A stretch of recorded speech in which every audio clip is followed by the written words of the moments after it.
ప్రతి ఒక్కరు కూడా బోటు మీద ఎందుకు ఈ విధంగా పేర్లు చెప్తున్నారు అనుకున్నారా? అయితే ఈ వీడియో చివరకు చూసింది. అలాగే బోటు మీద ఉండి ఎందుకు ఫోటో కూడా తీసుకున్నారు అనేది కూడా మీకు ఈ వీడియోలో చెప్తున్నారండి ఫ్రెండ్స్. హాయ్ ఫ్రెండ్స్, నేనే మీ ఉప్పాడ చిన్నోన్ని. ఎవరు కూడా వేటకనేది వెళ్ళలేదు, బోట్లని కూడా కట్టేశారు. వేట నిషేధం గవర్నమెంట్ నుంచి కూడా ఆర్డర్ అనేది వచ్చేసింది.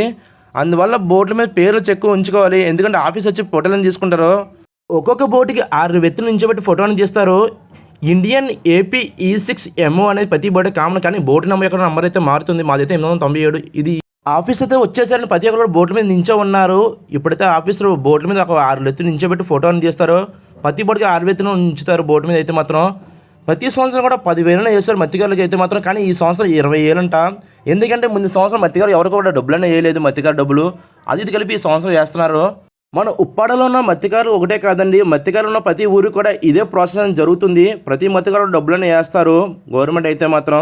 ఇక్కడైతే సంతకం పెడతారు, ఇక్కడైతే మేడం ఉంది, ఆ మేడంకి అయితే వచ్చి కాగితాలను ఇవ్వాలి. ఫిషర్మెన్ డబ్బులు అనేవి రేషన్ కార్డు ఉన్న ప్రతి ఒక్కరు కూడా పెడతారు. అంటే చిన్నవాళ్ళు పెద్దవాళ్ళు వేటాడతారు, కానీ వాళ్ళకైతే డబ్బులనే రావు. రేషన్ కార్డు ఉన్న వాళ్ళకి అయితే మాత్రం డబ్బులనే ఇస్తుంది గవర్నమెంట్ అయితే మాత్రం. ఇదే ప్రాసెస్ ప్రతి ఊర్లో కూడా జరుగుతుంది. ఒకవేళ తండ్రి చనిపోతే మాత్రం కొడుకు పెట్టడానికి అయితే మాత్రం ఉంటుంది. కొడుకు అయితే డబ్బులనే వస్తాయి. ప్రతి ఊరికి కూడా ఇదే జరుగుతుందండి. మరో మంచి వీడియో మీ ముందుకు తెస్తాం. మీ ఉప్పాడ చిన్నోన్ని.